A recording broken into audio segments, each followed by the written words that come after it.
하나님 말씀 요한복음 18장 15절에서 27절까지입니다. 신약성경 179면입니다. 사순절 첫째 날 오늘 나에게 말씀하시는 예수님의 말씀을 저와 여러분이 함께 고백드리겠습니다. 함께요. 시몬 베드로와 또 다른 제자 한 사람이 예수를 따르니 이 제자는 대제사장과 아는 사람이라. 예수와 함께 대제사장의 집에 뜰에 들어가고 베드로는 문 밖에 서 있는지라. 대제사장을 아는 그 다른 제자가 나가서 문 지키는 여자에게 말하여 베드로를 데리고 들어오니, 문 지키는 여종이 베드로에게 말하되 너도 이 사람의 제자 중 하나가 아니냐 하니, 그가 말하되 나는 아니라 하고, 그때가 추운 고로 종과 아랫사람들이 불을 피우고 서서 쬐니 베드로도 함께 서서 쬐더라. 대제사장이 예수에게 그의 제자들과 그의 교훈에 대하여 물으니, 예수께서 대답하시되 내가 드러내놓고 세상에 말하였노라. 모든 유대인들이 모이는 회당과 성전에서 항상 가르쳤고 은밀하게는 아무것도 말하지 아니하였거늘 어찌하여 내게 묻느냐? 내가 무슨 말을 하였는지 들은 자들에게 물어보라. 그들은 내가 하던 말을 아느니라. 이 말씀을 하심에 곁에 섰던 아랫사람 하나가 손으로 예수를 쳐 이르되 내가 대제사장에게 이같이 대답하느냐 하니, 예수께서 대답하시되 내가 말을 잘못하였으면 그 잘못한 것을 증언하라. 바른 말을 하였으면 내가 어찌하여 나를 치느냐 하시더라. 안나스가 예수를 결박한 그대로 대제사장 가야바에게 보내니라. 시몬 베드로가 서서 불을 쬐더니 사람들이 묻되 너도 그 제자 중 하나가 아니냐? 베드로가 부인하여 이르되 나는 아니라 하니, 대제사장의 종 하나는 베드로에게 귀를 잘린 사람의 친척이라. 이르되 내가 그 사람과 함께 동산에 있는 것을 내가 보지 아니하였느냐? 이에 베드로가 또 부인하니 곧 닭이 울더라. 아멘. 사순절 첫째 날 예수 그리스도를 깊이 묵상함으로 우리의 삶에 참된 참회의 시간이 될 수 있기를 주님의 이름으로 축복합니다. 아멘. 여러분은 예수님의 참된 제자이십니까? 여러분 스스로 한번 생각해 보셨습니까? 나는 예수님을 따르는 예수님의 참된 제자인가? 라고 하는 질문입니다. 예수님께서는 우리 모두를 예수님의 제자로 부르셨습니다. 예수님의 제자로 부름받은 우리의 삶은 우리의 모든 삶에 이 세상의 사람들이 살아가는 삶의 방식과 가치관을 거부하고 예수님께서 말씀하시는 삶의 방식과 가치를 따르는 삶이 바로 예수님의 제자의 삶입니다. 세상 모든 사람들은 삶의 중심을 자기 자신이라고 생각합니다. 온 세상의 중심, 온 우주의 중심이 자기 자신이지요. 그래서 자기 자신의 삶의 모든 삶의 중심이고 자기 자신이 삶의 최고의 가치이며 자기 자신이 삶의 주인입니다. 모든 의사결정의 기준은 자신의 만족과 기쁨과 즐거움에 있습니다. 모든 선택의 기준은 나입니다. 그런데 예수님의 참된 제자는 예수님께서 가신 그 길을 가는 제자의 삶은 예수님이 그러하셨듯이 예수님이 하나님의 뜻을 이루기 위해 자신을 내려놓고 거부하였듯이 우리도 그러한 삶을 따를 것을 말씀하십니다. 예수님께서는 근본 하나님의 본체이셨으나 근본 하나님의 본체이신 하나님께서는 그것을 거부하시고 자기를 비우시고 자기를 낮추시고 죽기까지 복종하신 겁니다. 즉 예수님은 자신을 거부하고 부인하시고 그래서 하나님께서 말씀하신 그 뜻을 이루기 위하여 예수님께서는 하나님 말씀하신 그 잔을 그 십자가의 길을 걸어가신 것입니다. 그래서 지난 시간 예수님께서는 많은 대제사장의 아랫사람들과 로마의 군인들이 잡으러 왔을 때 내가 그다 라고 당당히 밝힘으로써 주님께서는 그 십자가의 길을 걸어가신 겁니다. 그래서 우리의 삶 가운데 오늘 내 인생의 주인이 누구인가 라고 하는 것, 내가 나를 부인할 것인가 예수를 부인할 것인가 라고 하는 그 선택의 기로에 우리는 매 순간 살아가고 있습니다. 다시요, 우리는 오늘도 예수님의 참된 제자의 길을 걸어가기 위해서는 나 자신을 거부하고 부인하다라고 하는 아르네오마이라고 하는 원어의 뜻은 거부하다, 버리다 그런 의미입니다.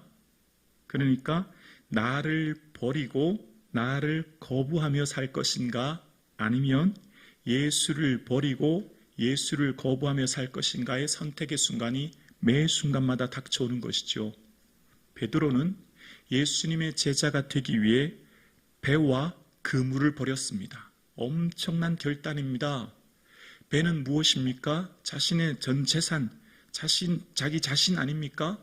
자신의 평생 동안 쌓아온 자신의 전부라고 해도 과언이 아닙니다. 자기 자신의 모든 것을 어쩌면 버렸습니다. 장모님이 있다는 것으로 보아 가족까지 버렸습니다. 엄청난 결단 아니겠습니까? 이것보다 더 큰 결단이 어디 있습니까? 자신의 모든 재산과 가족을 내려놓고 버리고 주를 따랐습니다. 그런데 참된 제자의 길의 마지막 순간이 다가온 것은 바로 자기 자신을 부인하는, 자기 자신을 버리는 그 순간이 닥쳐왔는데 그 순간에 베드로의 삶은 나는 아니다 라고 하며 예수의 제자를 됨을 거부하는 모습이 오늘 본문에 등장합니다. 예수님의 참된 제자는 자기 깨어짐, 자아, 고집, 편견, 자신의 모든 생각이 깨어지고 부서지는 것, 이게 예수님의 제자의 참된 첫 번째 걸음이에요. 그래서 예수님을 참된 제자가 된다고 하는 것이 얼마나 어렵고 힘든다는 것을 다시 한번 생각하면서 우리가 주님을 따르는 길에 예수님께서 원하시는 길, 여러분 예수님께서 오늘 본문에 베드로가 예수님을 문 지키는 여종에게서 한 번 부인하고 사람들에게서 두 번째 부인하고 대제사장 종에게서 세 번째 부인합니다. 예수님의 부인은 뭐죠? 나는 예수님의 제자가 아니라고 말하는 거죠. 나는 예수님의 제자가 아니라고 하는 그 중심에는 뭐가 있죠? 내가 예수님처럼 나도 예수님 가신 그 죽음의 길이 두렵기 때문에 거부하고 있는 모습이 나와요. 그런데 여러분 기억나시죠? 지금 여기 이 순간까지 올 때까지 예수님께서 이전에 베드로의 신앙 고백 다음에 예수님께서는 베드로야, 내가 대제사장들에 의해서 고난받고 죽어 부활할 거야 라고 하시면서 예수님께서 어떻게 해요? 예수님 자신도 자신의 뜻을 비우고 자신을 거부하고 하나님의 뜻을 받아들여 죽기까지 복종하심으로 하나님의 뜻을 이 땅에 이루기 위해 사셨던 것처럼 우리도 어떻게 하라고요? 마태복음 16장 24절 말씀입니다. 이에 예수께서 제자들에게 이르시되 누구든지 나를 따라 오려거든 자기를 부인하고, 여기 부인이 오늘 본문에 쓰였던 부인과 동일한 단어예요. 자기를 부인하라고 하는 것이죠. 그리고 자기 십자가를 지고 나를 따르라 라고 말씀하신 거예요. 오늘 본문에 쓰였던 마태복음 16장의 부인과 오늘 본문에 쓰인 부인이 같은 단어거든요. 근데 지금 예수님께서 우리에게 원하시는 것은 너 자신을 부인하라는 겁니다. 내 자신을 부인하라는 다른 말은 뭐죠? 내 인생의 주인은 너가 아니라 예수 그리스도가 되게 하고 예수 그리스도의 주되심을 나타내는 삶을 살아야 된다라는 거예요. 이해가 되시나요? 아멘이십니까? 네, 아멘이시죠?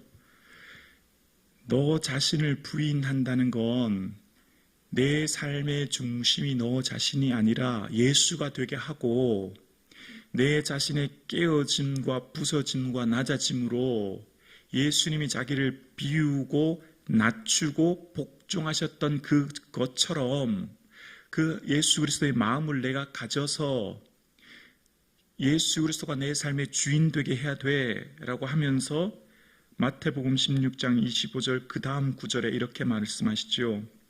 누구든지 제 목숨을 구원하고자 하면 잃을 것이요 누구든지 나를 위하여 제 목숨을 잃으면 찾으리라. 내가 내 삶의 목숨을 위해서 내가 애쓰고 산다고 그것을 내 생명을 구원할 수 있는 게 아니라는 거예요. 여러분, 생명의 주관은 누구예요? 생명의 주관자는 하나님이십니다. 하나님이 생명의 주관자입니다.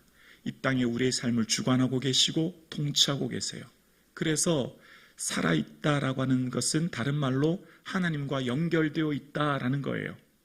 하나님과 연결되어 있는 것, 그게 생명이죠. 그것이 우리에게 영원한 생명이죠. 그런데 하나님과의 단절은 뭐예요? 죽음입니다. 하나님과 나 사이의 관계의 단절이 죽음이에요. 그래서 지금 저와 여러분, 우리의 주변에 살아있다고 많은 사람들이 말하지만 우리 눈에 보이는 사람들, 사실은 겉으로는 살아있지만 많은 사람들이 죽어 있죠. 하나님과의 관계가 단절되어 있기 때문에 그것은 곧 죽음이에요. 그래서 하나님과 나와 연결로 하나 되고 하나님과 나의 관계가 하나 되는 것, 그래서 주님께서 지난 시간 대제사장의 기도에서 아버지와 내가 하나인 것처럼 저들도 아버지와 하나 되게 하옵소서 라고 기도하셨죠. 내가 주와 하나 되는 것, 주와 연결되어 있는 것, 주님과 나와 하나됨이 곧 영원한 생명이에요. 아멘이십니까?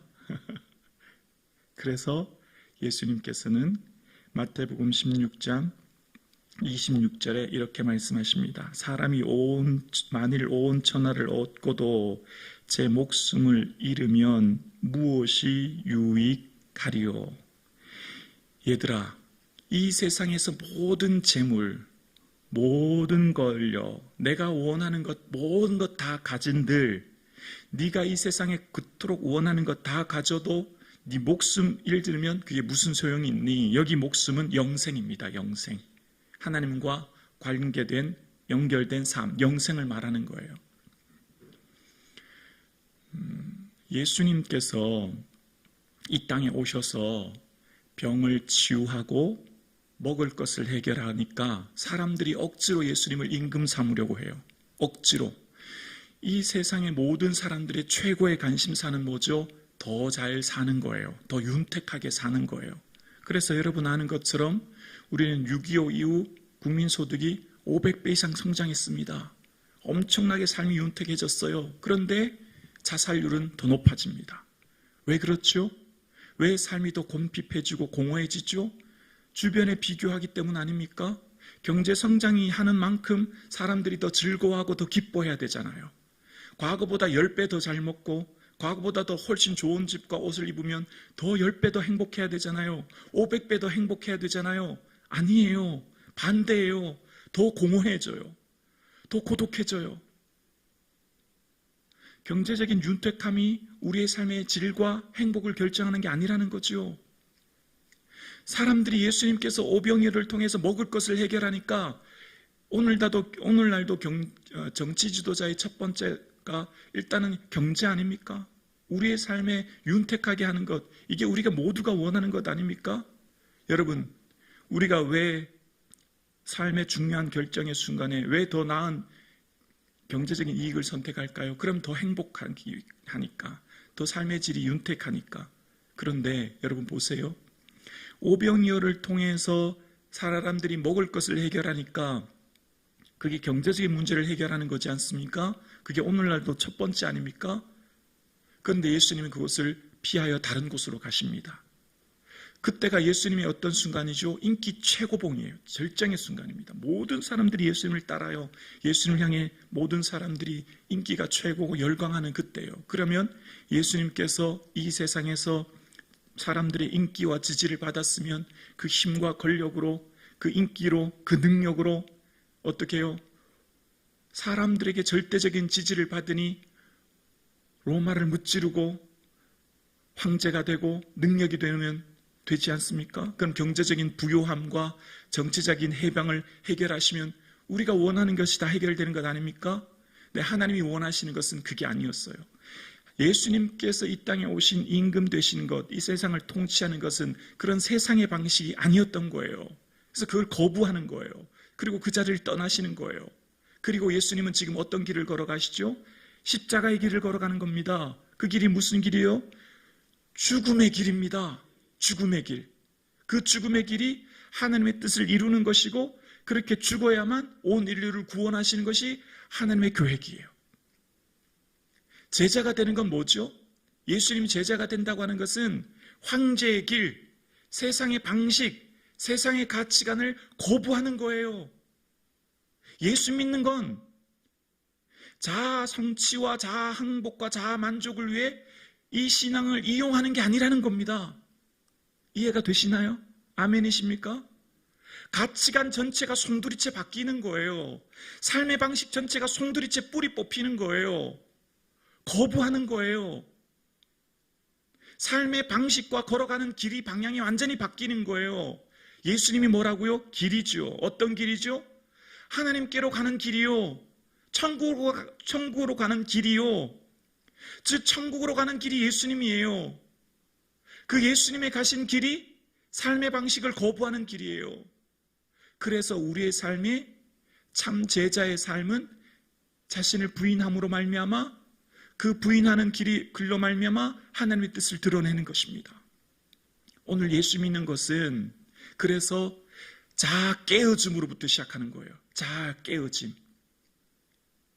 이게 시작되지 않으면 우리의 신앙은 내가 삶의 중심이 되고 내가 삶의 최고봉이 되면 마음이 힘들고 어려운 것, 염려되고 근심되는 것, 삶의 수많은 문제들 곰곰이 살펴보면 다 여기서부터 시작되는 겁니다. 여기서.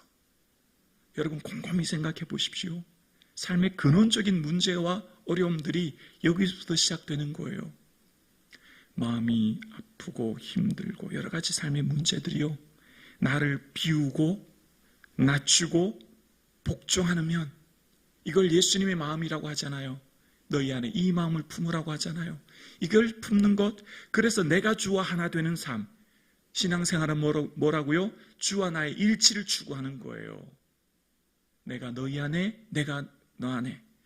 신앙생활은 주님과 나와 일치가, 여러분 부부 사이에도 마음이 하나 되려면 어떻게 해야 되죠? 나를 낮추고 비워야 되잖아요. 내 고집, 내 생각 부딪히잖아요. 깨지잖아요. 그래서 우리의 삶은 예수님과 하나 되기 위해 나를 낮추고 비움으로 주와 내가 하나 되어 살아가는 신앙의 일치. 이게 우리의 삶의 목적이죠. 그래서 주와 내가 하나 되어서 주께로 주와 함께 동행이 시작되어지고 그 동행으로 말미암아 마지막 주와 동거하는 삶까지. 왜 우리가 천국 가요? 영혼이 살려고요? 영생은 뭐예요? 생명이 길어지는 거요? 그런 차원을 넘어서는 거예요. 주님의 생명에 동참하는 거예요. 주님과 함께 하는 거예요. 왜 천국 가요? 예수님 너무 사랑해서 예수님과 나와 일치되어 예수님과 함께 하기 때문에. 여러분 우리의 삶의 궁극적인 목적은 주와 내가 하나됨을 추구하는 거예요. 그래서 지난 시간 요한복음 17장에 끊임없이 예수님께서 말씀하시는 것이 뭐예요? 마지막에 기도하신 것, 우리를 향해 기도하신 것, 하나 되게 하옵소서, 하나 되게 하옵소서. 그래서 예수님은 중간에 막힌 담을 허시고 하나님과 내가 하나 되게 하기 위해 이 땅에 오셨듯이 우리도 나와 이웃 사이에 중간에 막힌 담을 헐고 하나 되게 하는 것. 아멘이십니까? 이게 우리의 삶의 궁극적인 목적이 되어야 되는 겁니다.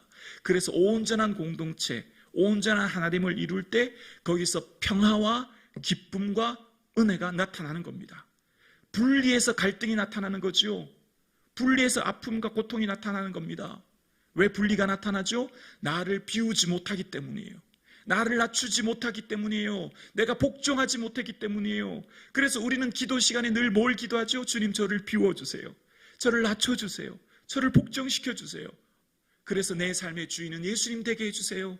예수님 원하시는 길이라면 내가 걸어갈 수 있도록 은혜 내려주세요. 예수님 원하시는 그 길이라면 내가 좁은 길이라도 가시밭길이라도 걸어갈 수 있게 해주세요. 예수님 가셨던 그 잔 내가 받게 해주세요. 예수님 걸어가셨던 그 길 내가 걸어가게 해주세요. 이게 우리의 기도 제목 되어야 되는 겁니다. 세상이 가는 넓은 길, 황제의 길, 성공의 길, 그런 길이 아니는 겁니다. 그러면 예수 믿는 사람도 세상과 똑같은 삶의 방식과 가치관을 가지고 있으면 그들과 구별될 게 전혀 없어요. 예수 믿는 사람과 예수 믿지 않은 사람과 구별될 게 뭐가 있나요? 내 삶의 주인이 나고 세상의 가치관과 방식을 따른다면 그저 예수 믿는 신앙생활은 통로요 이용일 뿐인 것이죠. 믿음은 삶을 송두리째로 바뀌는 거예요. 실존이 바뀌는 거예요. 그래서 어떻게 살 것인가 라고 하는 하우보다 어떤 존재가 되어야 하는 투비가 더 중요한 거예요. 존재의 변화인 거죠. 존재의 변화. 믿음은 존재의 변화인 겁니다. 내 존재가 변화되는 거예요.